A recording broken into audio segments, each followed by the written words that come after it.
Hello. Okay, so today we are going to solve this paper, and it's paper 3 from November 2017. So I'd be telling you important things about the paper, and I hope that it will help you in your tomorrow's exam.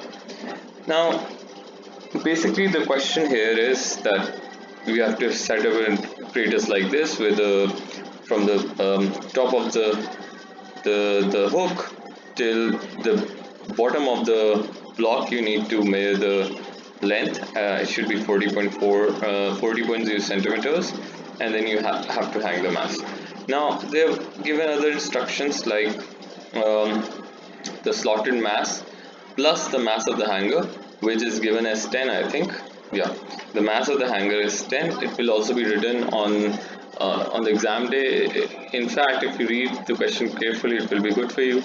So the total mass should be 70. Now, once you're done, so I just want you to pay attention to the drawing, because if you look at the drawing, they have actually shown you that the stand is placed like this so that the mass does not collide with the stand, and it is like basically the boss is tightened at the very top of the stand so that you have ample space to work, and should not touch the bench as well. So you have to keep little things in mind. So because everything is like separated, won't be given to you as attached, so you should be looking at the drawing and doing it exactly like it is.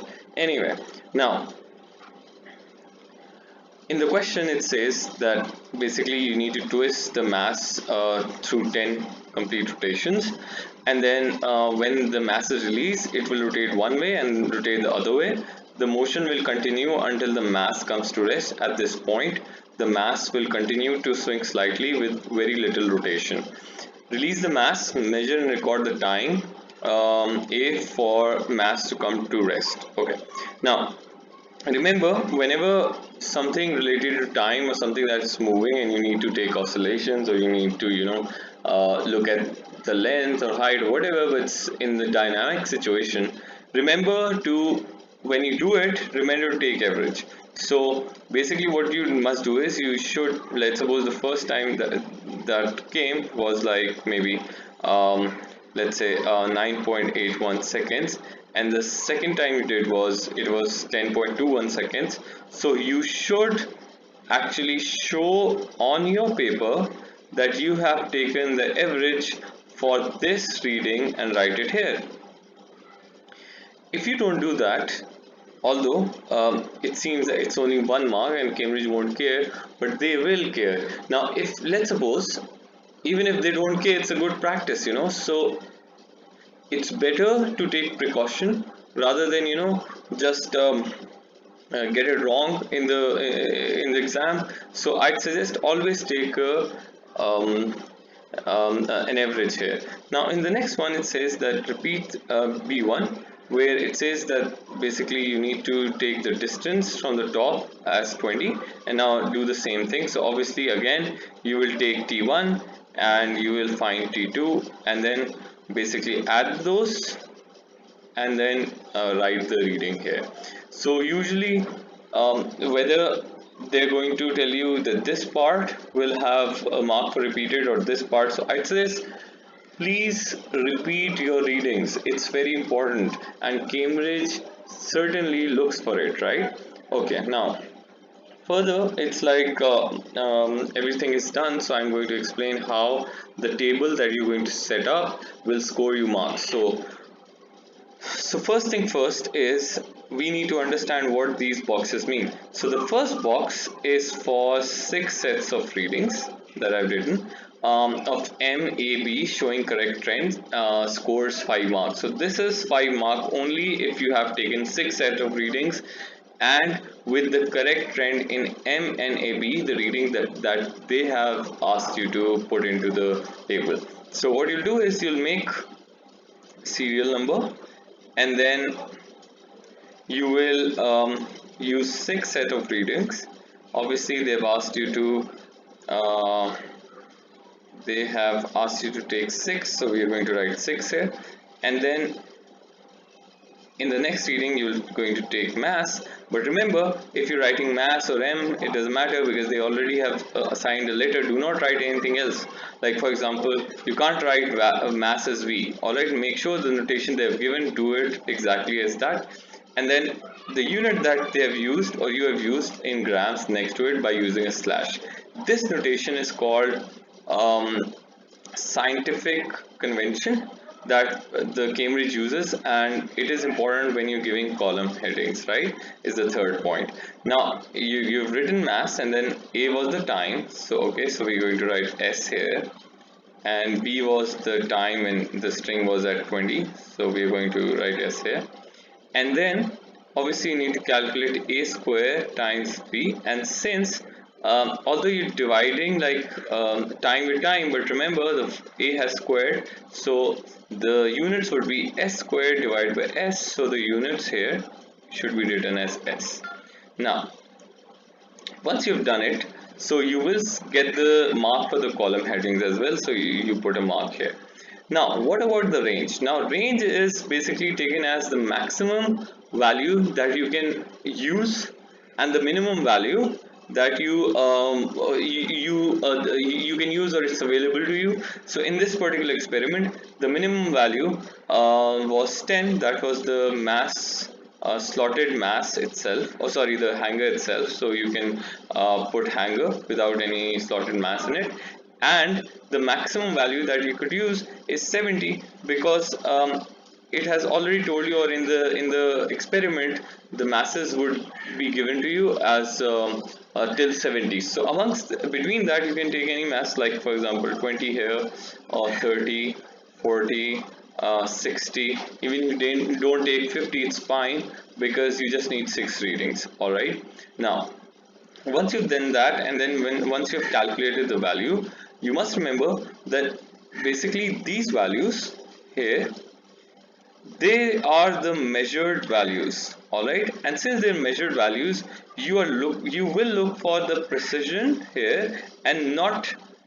precision here and not the significant figures. So now if you're looking at the precision here, you must remember that let's suppose if your stopwatch has a precision of 0.01, and the precision actually states how many decimal places the instrument can show. All right, so you must remember that basically the readings would be something like, in the first one we took like 9.81, or maybe this was 7.21 or whatever, and then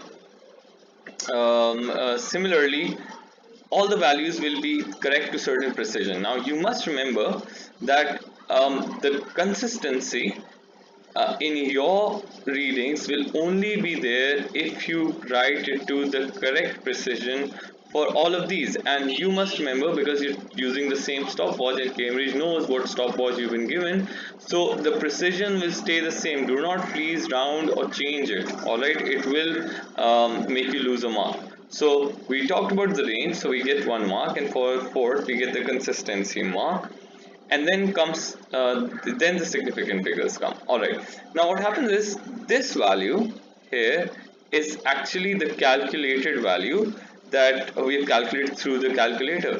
Now the general rule for calculated value is that we look for the significant figures, and significant figures can be written as the minimum significant in raw data. So in this case we have like 3 or 1 more than that. So basically if this is the rule, so you must remember, let's suppose if you can write something like maybe the answer was like 2.21, right? So this is also a correct answer. Or you could, if your answer was like coming as 2.205, so you've increased it to like 4. Originally the minimum was 3. This is also a correct answer, but you need to remember that if you followed this rule, so throughout the table this rule should be followed. If you followed this rule, like the minimum significant figure, throughout the table this rule must be followed. But remember, if you write it like 2.2, it's going to be wrong, or if you write it as 2.2 050 is going to be wrong. So basically you need to remember that the significant figures must be, I'm writing it again because like here I've written in small font. So you can say that it's the minimum SF in the draw data plus or one more than that. So that's the rule. Okay. Oh. All right. Anyway. Okay, I got like here. Okay. Now, if you've done that, you'll get 1 mark. Now remember, the values a square should be calculated correctly. So in this table, they will check each and every value. Now, most of you try to, or the reading is not coming correct. So some people fudge the reading. Now, I'm not against it. I'm not saying don't do that. But if you have done it, make sure it's actually done correctly, because if you don't rewrite the reading here, or if you not done something here and you change the reading here, so obviously they're going to calculate this reading through these two, and it will turn out to be a different value than you've written here, so you will not get a mark. So remember, if you write a reading, you should be calculating from those, not fudging it here. Or if you're fudging, make sure you fudge all the values in A and B too, because if you don't, it will give you a different answer and the Cambridge will catch you. So don't do that. So basically you get marks here. Now we'll come back to this part, the D part, after we have plotted the graph. So first we'll do 1 and 2 and 3 back. So basically it says plot a graph A square or B on the y-axis and against m on the x-axis. Okay, so now when you're given the graph, remember the graph is of standard size, so you will get like 10 small boxes. All right, so on each one, like for example 1 2 3 4 5 6 7 8 9 10. So basically after every 10 you can just put a mark like this. Okay, I'm just doing it like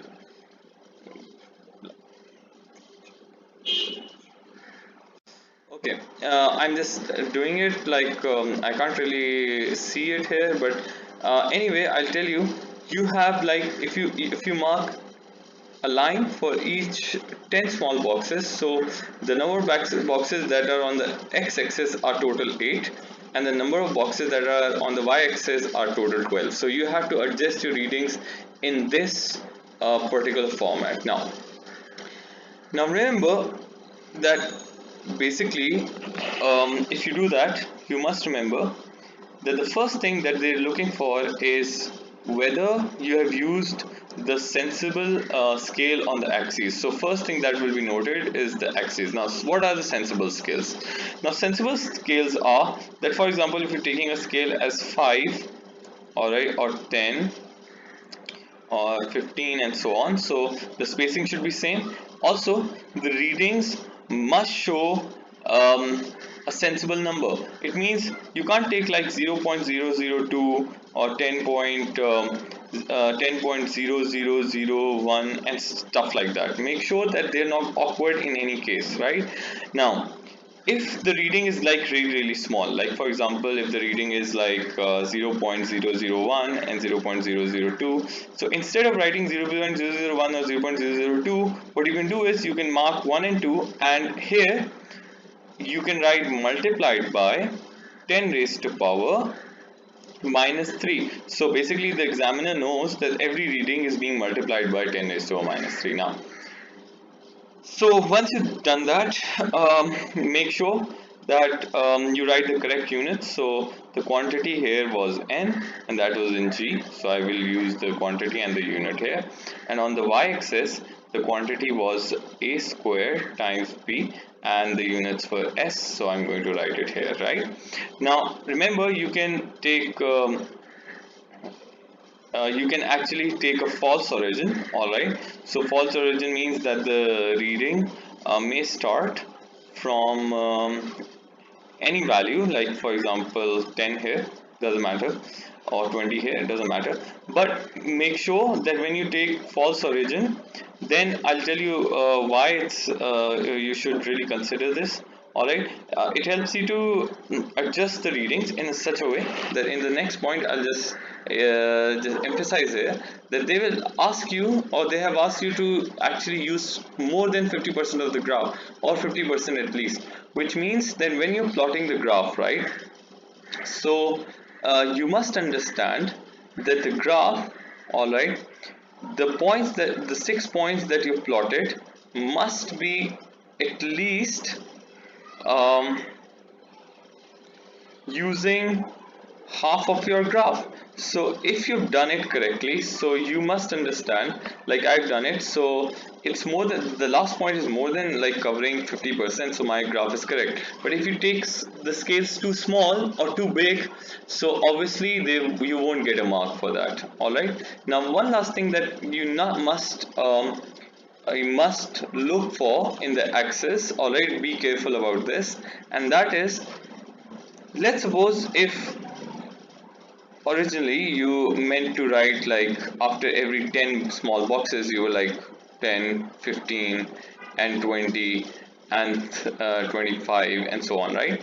But instead of that, what you've done is, because of shortage of time, whatever, you haven't written this. You've just written, like after 4 large boxes you've just written 30, so you will not get a mark for this, because the Cambridge expects that at least you should have marked a reading after every 3 boxes minimum. So after 3 boxes minimum, a reading must be displayed. So you should display, I'd suggest, readings um, in after every box. So make sure you do that. Don't be lazy on this. All right, they will catch you here. So once you've done it, like correct axis, and the graph is plotted 50%, you will get 1 mark here.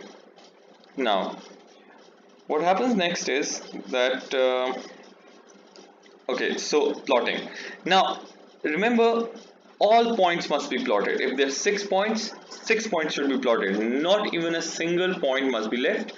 And even if there is a point that's not coming, like it's like really anomalous and it's not coming, it's not very, it's strange than other points, make sure you do that, because you will only get mark here if you plot all the points. So I've already plotted all the points. Now remember,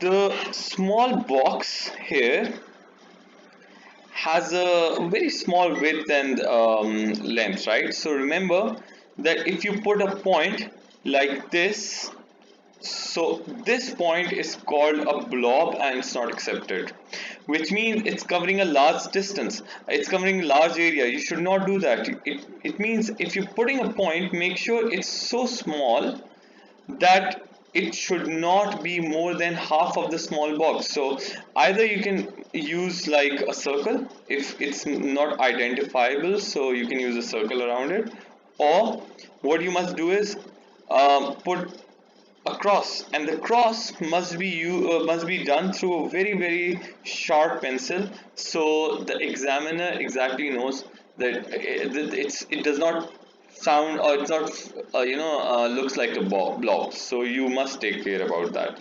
So once your plotting is done, it's really simple. You get 1 mark here. Now quality. Now quality is like I've drawn, so I'll just try to circle these points so for better visibility, and I'm doing like a huge thick circles. You should do it because I'm using computer software and I want you to look at it, that's why. Anyway, so I have 1 2 3 4 5, so I've drawn 5. Okay, I'll just draw one more here, somewhere here. Okay, now I've drawn it. Now the line of best fit is a we'll come back to quality, but first we'll look at the line of best fit. So the line of best fit is a line which basically tells you that it basically shows that the line that's going to pass through all these points should be such that it should be closest, or it should be very it should be closest or well distributed along the amongst the points. The point should be in fact well distributed amongst the line. So I've drawn a line, and I know that all these points, like, they're really close to it, and some points are above the line, some points are below the line. So I can even make it better, because I still think it's a bit not right, because there are like 3 points down and 1 point up. So I'll just amend it, like, okay, oops, so I'll just amend it a bit like this. Okay, now I think it's much better. So basically my 2 points are like above the line, two are intersecting, two are exactly down the line. So this is a line of best fit that you must draw.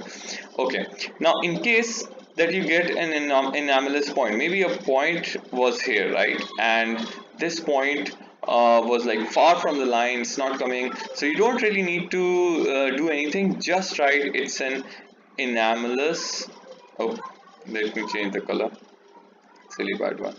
Okay, just write it's an anomalous point. So you must clearly label it so that the examiner knows it's anomalous. Now remember, only one anomalous point is accepted in your graph. If there are multiple anomalous, you need to redo the readings. That's unfortunately you have to do that. All right. So once you've done that, you get the mark for the line of best fit. But then the last point, which most of the students lose, because while doing the experiment they have not taken average, or they were not careful enough. So remember, the quality mark will always be given if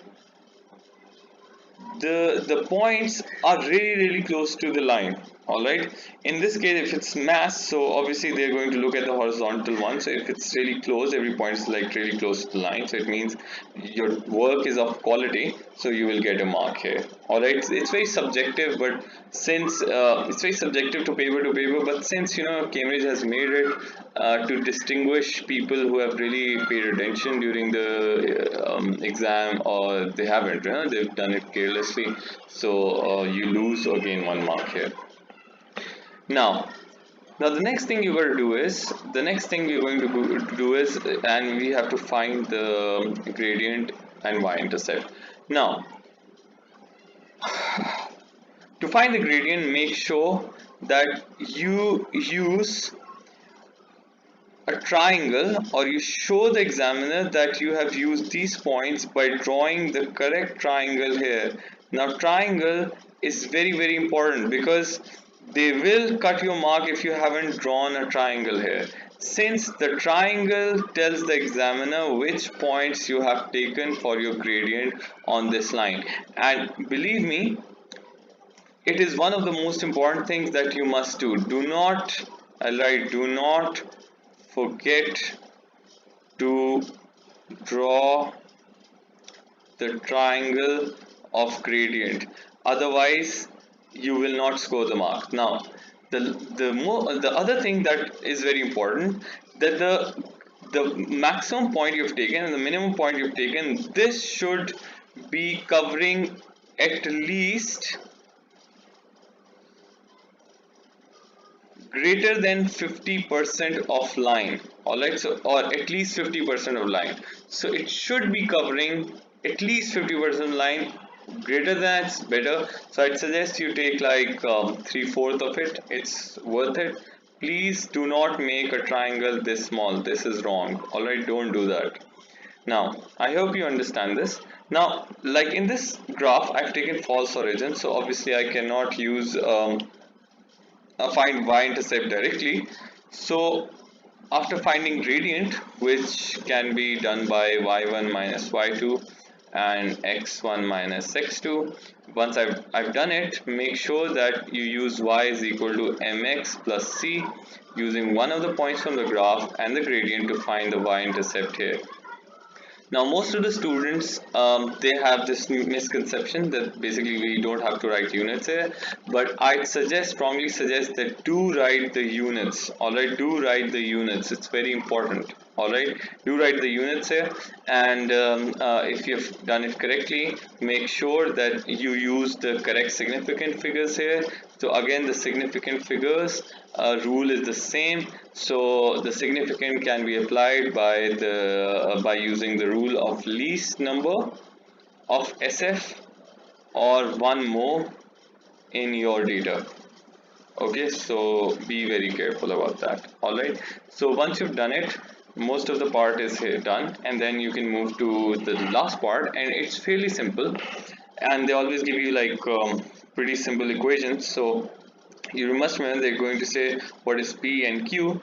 So you know that basically what I do is I usually to tell the examiner that I've done it correct. Maybe sometimes I've not calculated correct, so examiners should know that okay, this guy knew everything. So I'm going to compare it with y is equal to mx plus c because it's a straight line, and then on the y-axis this was the quantity, and on the x-axis the mass was given. So then I'll compare the other two, and I'll know that the gradient, all right, the gradient m is actually equal to p, and the y-intercept c is actually equal to q. So then I'll just pick those values right here. Again, it's very essential to find the correct units and do the right calculation. If in case calculation is required, sometimes it is required, maybe there was a q square or something like that. All right, so in some cases you do need to calculate, so make sure you calculate it correctly and recheck this paper or this question very closely. All right, so I hope the question 1 is probably clear, and then now I'm going to move towards the next question, and that's 2. Now question 2 is fairly simple. All you need to do is just set up the experiment. All right, if something is moving, I already told you you need to take averages, that you must do. All right, but the thing that really troubles us is this question where we need to estimate the percentage uncertainty in the value z. Now what is z? Let's check. All right, so basically in this question it says that in this experiment you will investigate the equilibrium of meter rule supported by the springs. Okay, and it says adjust the position of bosses until the meter rule is parallel to the bench. That's correct. The loop of the string supporting the rule should be vertical as close to the end of the possible. The distance c, the distance between these loops is c. Okay, that's fine. Alright, so there are two loops. There's one loop here, there's one loop here, and there's another loop here. So record the distance c. Alright, you'll do it using a ruler or whatever, and then it says suspend the mass of 1 kg from the loop string. The distance between the loop boss A and the loop supporting the mass is x. So you will do that. You already know it's given in the figure, and these are the distances x and y or z. Okay, now so it's basically the length of the spring at a certain instance, so that's what we're looking for. All right, now remember that basically it's not something, although it's not moving, but it's like you need to use a ruler against it, and since you need to put a ruler against it, let me just make it a bit. Okay, so since you're going to put a ruler against this value, you must remember that it's very tough for you to find the exact point on the base and this. However, it's not very hard as well. So basically, the ruler has an uncertainty in a static condition. In a static condition, which means that the ruler and the object is not moving. It's completely like lying on the table, and you can easily find the uncertainty. In the static condition, you take the least count of ruler as your uncertainty, which for the ruler is 1 millimeter.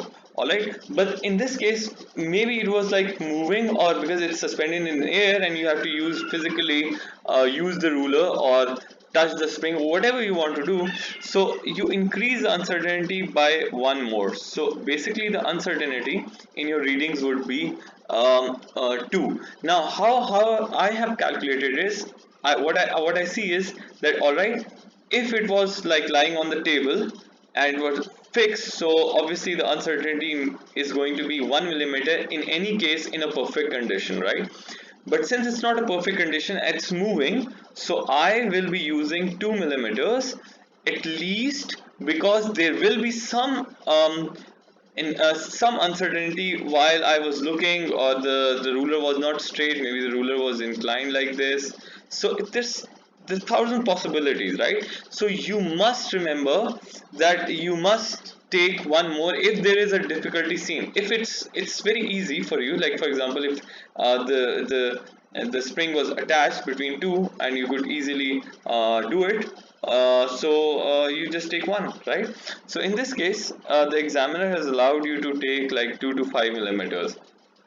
Now, if something is not static, like if something is really moving, like for example, some experiments you might see the ball is falling and then bouncing off, and then you have to calculate the time when it hit the, on the whole thing. So remember that we generally add the reaction times there. Like for example, a normal human, all right, and what Cambridge accepts for the normal human, the reaction time, the Cambridge accept is from 0.1 to 0.5 seconds. Now, so basically when you're taking time, so physically, like or manually, I'd say, so if there was a reaction time in like letting when it started and when it hit the floor, so you can take any value between this, because that's the reaction time that caused it, right? Now remember, reaction time, obviously if you've taken 2 readings or 3 readings, so you add the reaction time as well. So that's the value. Now a student of mine asked me, like maybe an hour ago, that's a if the uncertainty in the stopwatch is 0.01 second, then why aren't we adding the uncertainty to the stopwatch, because it's a fixed uncertainty, that's what a digital stopwatch shows you, into the reaction time that we've taken. So why aren't we taking 0.11, right? Now the answer to this question is, see, the reaction time is already 10 times bigger than the uncertainty of reaction time is 10 times bigger than the uncertainty due to the instrument itself. So 0.1 and 0.11 makes very little difference. So if you've taken 0.2, let's suppose somebody has taken 0.3, so 0.31 compared to 0.3 or 0.31, they have very little difference. So we always look for the bigger uncertainty. That's why we haven't added it. So once you take it, so you must remember that you have taken a value here, z. So you will, let's suppose you've taken 2, so you'll take 2 millimeters divided by the uncertainty in z, whatever the value of z is, and then multiplied by 100%, because they have written that you should give it in percentage uncertainty. Now I hope you understand this. Now let's move to this part. Now this part troubles a lot of students, and then because it's very simple, it's just, they just want you to write a statement, and that should be always true, because they say justify the number of significance you've used for this. All right, I'll just say, okay, I've used z, I've used y, I've used m, right? So I'll say the I have, it's a calculated value, I have taken the least number of significant figures. All right, don't write SF, all right, write full significant figures. I'm a lazy person, don't be like me. All right, now I have taken the least number of significant figures, and I have taken the least significant figures in the raw data provided. Alright, so according to whatever the least significance amongst 3 were, so you took that reading, and that's fine. So you just write this line, and it's fine all the time. All right, so you've taken you can write I've taken two significant figures if that's the least one. If you've taken three significant figures, so basically you'll write this is the least significant figures. Either you write it I've added one more to that, or if you're following the first rule, you can say I've taken the least. All right, so that will be correct. Now it's fairly simple. Remember, take average, average everywhere you find that there it can be repeated. Please do that. Please do that. Okay, once you've done it, now comes, it's fairly simple. You calculate the value of k through this relationship. It's quite simple. Now make sure that you write exactly that as I've written. Remember, when they say whether the results support the suggested relationship, you have to use uh, the the formula of percentage error. All right, and the formula must be stated, and the value should be calculated. Otherwise, it won't be accepted. The formula is that whatever the value of k max amongst these, the bigger value here, minus you do kmin divided by kmin, sorry, kmax. All right, so you do that, and then you multiply by 100%. Okay, so kmax, the bigger value minus the smaller value, divided by the bigger value times the 100%. And if this whole thing comes out as less than 20%, so you write the suggested relationship is supported. And if it's not, it's greater than 20, you write the suggested relationship is not supported. Now remember, it does not matter if your relationship is coming as unsupported or supported, but it does matter. You will only get mark if you have correctly used this formula and stated whether it's less than 20 or greater than 20.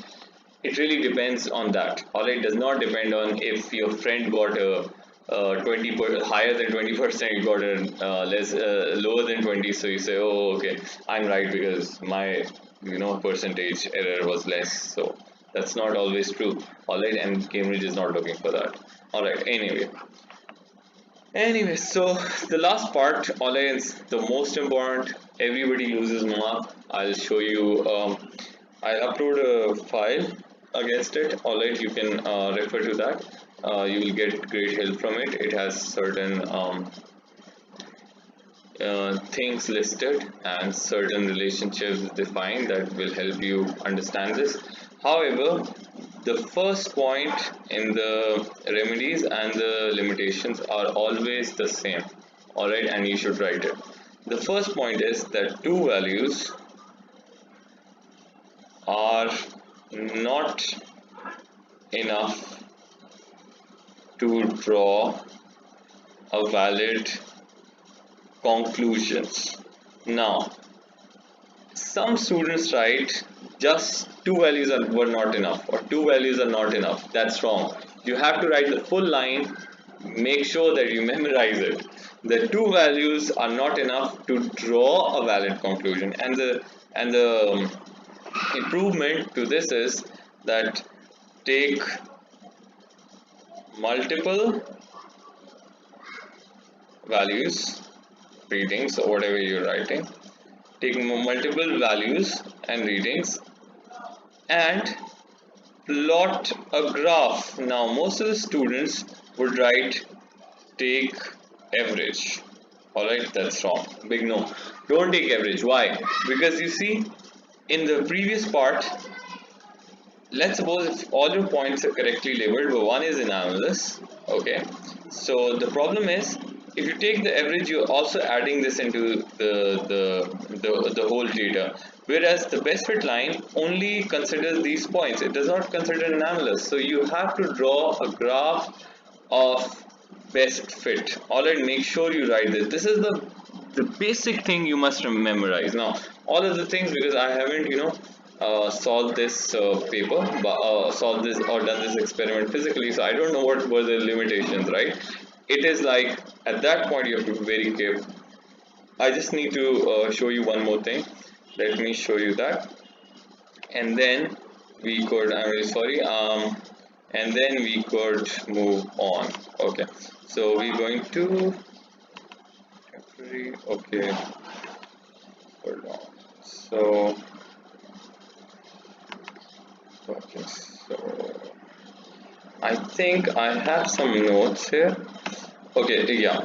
So I will be like posting this through a Google Drive link. You can always download it and please have a look at it. So it has everything given, like what is the uncertainty of different instruments, like for example 3.01, what is the uncertainty vernier scale, what is the difference between random and systematic errors, and then it has already shown you um, basically the answer, how to calculate uncertainty, what is the uncertainty ruler, protector, stopwatch, ammeter, and stuff like that. So that's the uncertainty here. How to calculate, like justify the significant figures that we were talking about it. And then this is the error in experiment. Now they've written that in water related, hard to see the surface due to refraction meniscus, and what is the improvement, use the color liquid. So ball experiment, fast moving, use okay, one thing is important, like remember in this one, like difficult to judge when the ball is at e.g. max displacement, so use a sensor, record with camera frame by frame. So remember, if you're using that, you can't just write use a sensor or use a camera. That's not the correct thing. You have to write that or use a camera and record it by frame, or make sure you record with a timer or something like that if you're calculating time in this case. All right, so these are all things that are given. You should have a look at them, and then I hope your exam tomorrow will be a great one. All right, so okay, so if you have any questions, you can post it in comment section. Also, you can email me. My email address, I'll just post it in the description. All right, see you and good luck.